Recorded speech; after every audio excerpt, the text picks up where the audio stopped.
Hey y'all, hey. Okay, look, before I get into this hair and what all happened and how we got here, I want you to go ahead and pick up your copy of Natural Hair Made Simple and your copy of Good Hair Day. These are companion ebooks.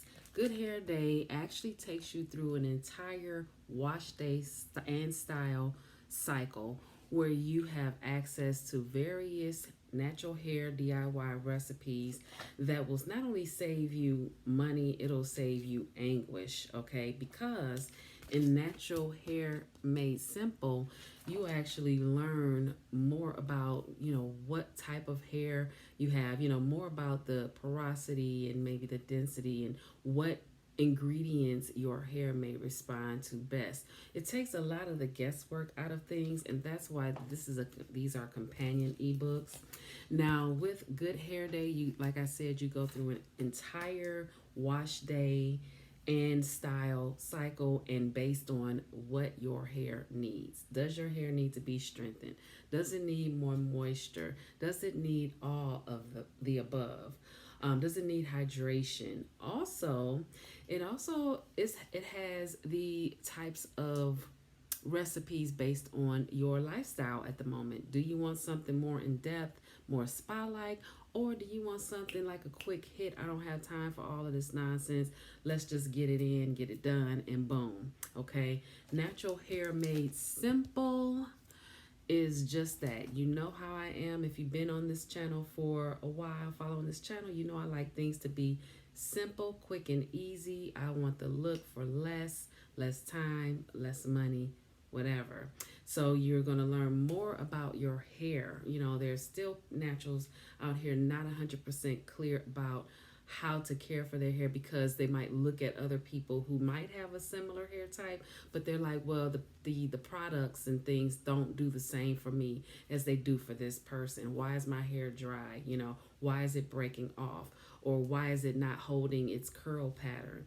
Natural Hair Made Simple will help you better understand what your hair needs and better be able to better choose products with the ingredients that your hair responds to in the most perfect way. All right, so thank you for that shameless plug. I have the link to both ebooks in the description below. This hair, okay, you saw the video just before this one. This is the same wash and go. That video was done on August 3rd. This is August. Let me look at the date. Oh, where's the date? Oh, where are my glasses? I need my glasses. Oh, this is August 17th. So that's what, 14 days. It's been 2 weeks. All right. Now, what I explained in the previous video is that I took the gel, the product, and instead of doing it how I normally do, where I take sections and sort of rake the product in and do the praying hands and all of that, and typically I'll shake my hair after it's done and I'll diffuse it. I did not shake my hair and I did not diffuse it. I just kind of wanted to see how my hair was responding these days. I mean, it's been since 2019 since I had a wash and go. So I just really wanted to see what was going on. As you can see, it still has movement. When the wind blows, I can still feel the air on my scalp, believe it or not, and it feels very fluffy and hydrated. As you can see here, though, the humidity really got to this side. It's been really humid lately. However, I think it would not have gotten to it as much had I done the technique that I explained. Remember I told you I did that technique where instead of just shingling the product through and raking it through and doing the praying hands, I also took strands and I just kind of twisted it around. And I did that throughout. But I noticed on this side, which was the last side, I did this side first. On this side, I was more thorough, primarily because my fingers kept getting caught in the hair. So I kept going back in. And along the way, I was like, oh, well, let me try it. If I just go closer, let me go all the way. Whereas on this side, I would start near the midway through. And I wasn't as thorough and I wasn't, so it didn't take that much longer to do, but here's what it looks like over here. So I have a mixture of afro and kink, curl, and coil. And then over here, you can see it's still much more defined. Now, I started asking myself, is that because one side of my hair is a little bit different than the other side? And I can't say that that's the case for sure. I mean, I look at other videos and yeah, the hair is different under here. It's a different porosity and it needs more moisture under here, which is why it doesn't have, one of the reasons why it doesn't have the pattern. As you can see, the hair did fill out and it is down on my shoulders. And the way that I sleep on my hair is using a method that I developed. I've not seen it yet. Just go ahead and click on the card here. Not yet, but after we're done with this video. The cards will also be below, okay?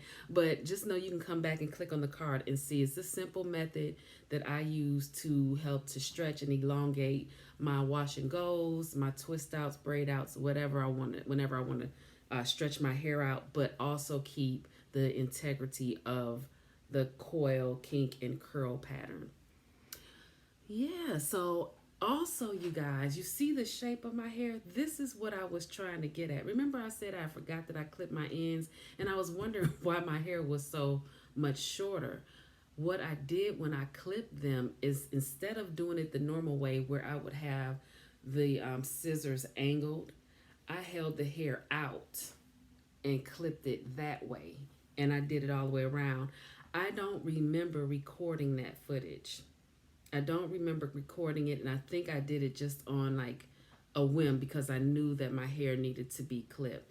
I'm going to dig and make sure that I didn't, though. I'm going to make sure, and if I find that footage, you better believe I'm going to put it here. But that's all I did. Now, it doesn't look, you know, one side of your hair is a little different than the other, and I'm not a professional, so I'm really pleased with the shape. My hair, I didn't do anything to it. I didn't, like I said, I didn't like pre-pick it. You typically, after I put the product in, I'll shake my hair. Then I'll take a pick at the base and I'll lift. I didn't do any lifting this time. And I'll diffuse it so that the hair can be bigger and kind of a little bit wilder. But I didn't do it this time and it still turned out okay. Do I want to continue to use the Wet Line Extreme to have the longevity of the wash and go that I have now? I do, but I really like, say, with Wet Line Extreme, I like that 6 or 7 day hair. 6 or 7 day hair with Wet Line Extreme is like 2 or 3 day hair with other brands. All right, so what do you think about this hair? Did I put any oil in it? I don't know. I'm going to let you guys go. I'm going to stop babbling. And I will see you in the next video. Until then, live simply and be kind.